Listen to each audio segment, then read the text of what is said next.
I want to say a few things about the Israeli crimes throughout the occupation and before, of course. So on the occupation of June 1967, we all know that this occupation is first and foremost illegal as far as the international law and conventions are concerned.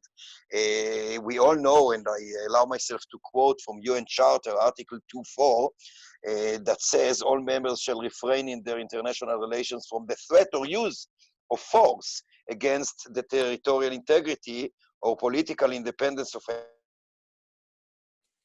something Israel violated in 1967, to say the least, and ever since continues on a daily basis to violate. We also know that for many years now, at least in practice, I cannot say that de jure, because the law has not changed in that respect, and I shall say something about it shortly. But in practice, we know that Israel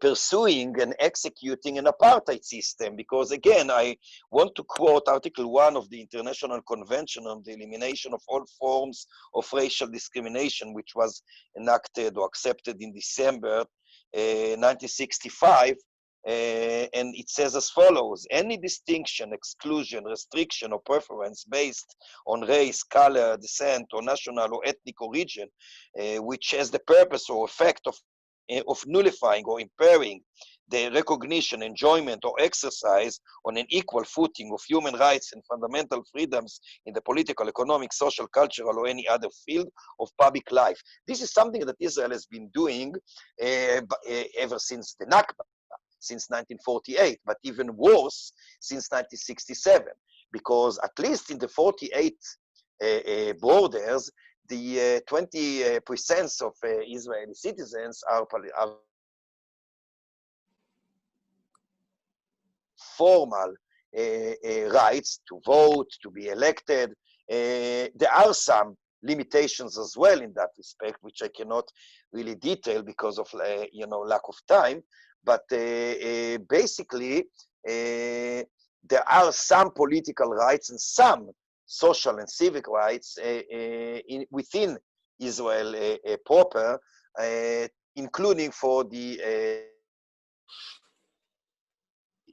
that's not the case with the millions of Palestinians who live in occupied West Bank, East Jerusalem, and the Gaza Strip.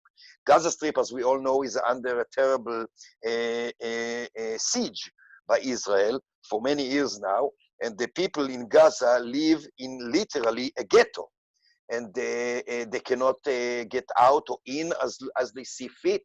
They don't get water or any other facilities. And this is, of course, before we even refer to the bombards and the shootings of demonstrators on the fence, etc., etc.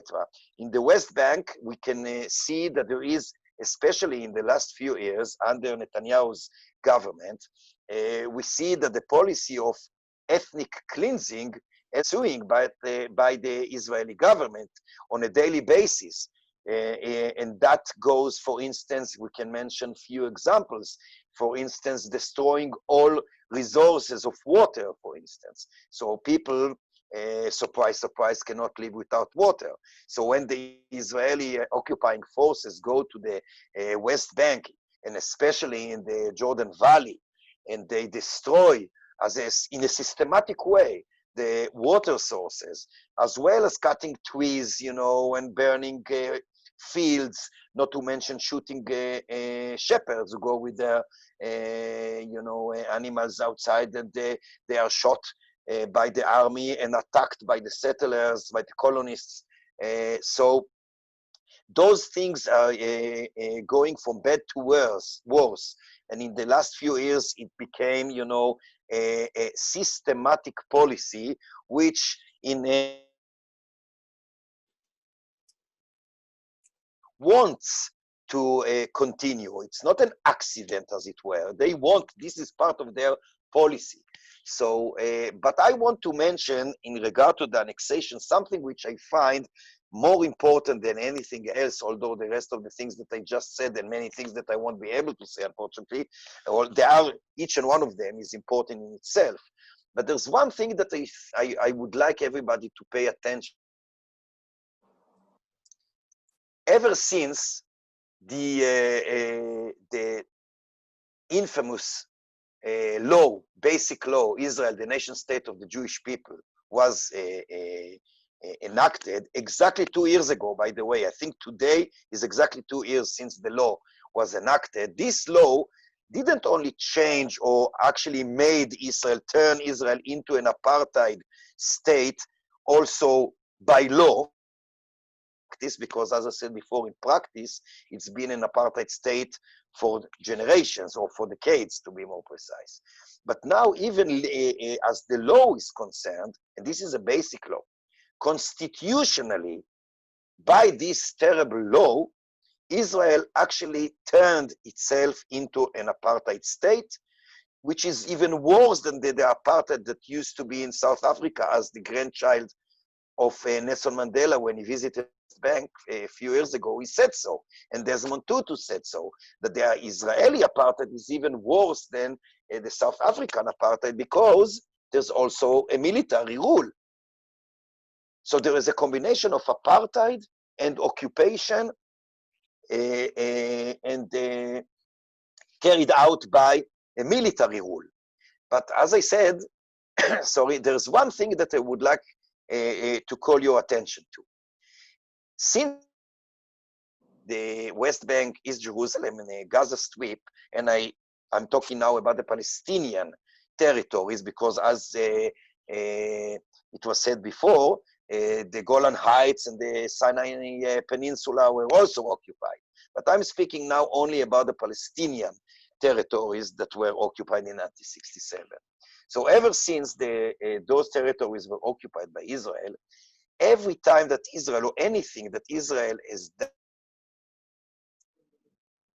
establishing the colonists called settlements, Israel is always given the excuse of security, quote unquote, of course. In other words, the justification that Israel has used, whether domestically, but mainly vis-a-vis the international community, the UN, etc. Israel has always emphasized that the reason for establishing one settlement or another, the reason are security ones. So we all know that that the security justification hid the real intention, which is Jewish supremacy and colonialism. Until recently, especially before the infamous basic law of the Jewish people that I imagine you know,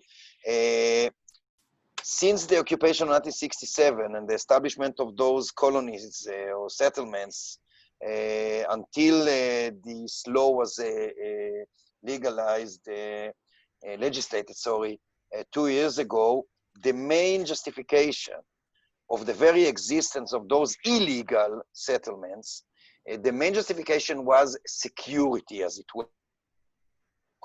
That means that every time that Israel wanted, and unfortunately did, establish such an illegal settlement, the excuse was that those settlements are established for security reasons, and because of that, there's no violation of the Hague of 1907 and the Fourth Geneva Convention, etc., etc.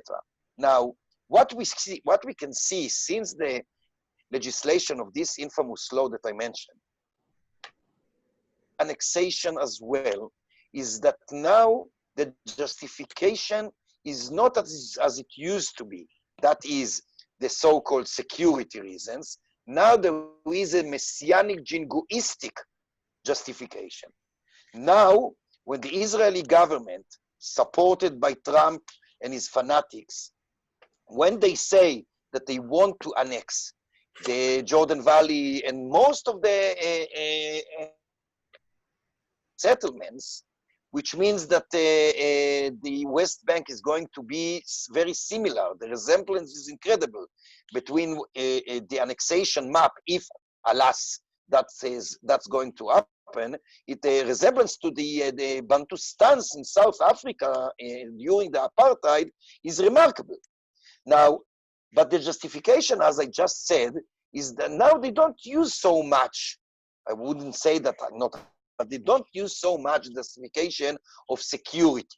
Now they say this is ours because God gave it to the Jewish people, because we are the indigenous people, which is a joke, of course, because the indigenous people, there's no doubt, are the Palestinians. But the justification is different. Now, this is not a semantic issue. This is a very important political issue. We must pay attention very, very carefully to the different language, political language, and that the Israeli government and its supporters use. It is a move from a sheer force to legitimization. Still, one that the Israeli government and its supporters use. This is a remarkable change, a very important political difference.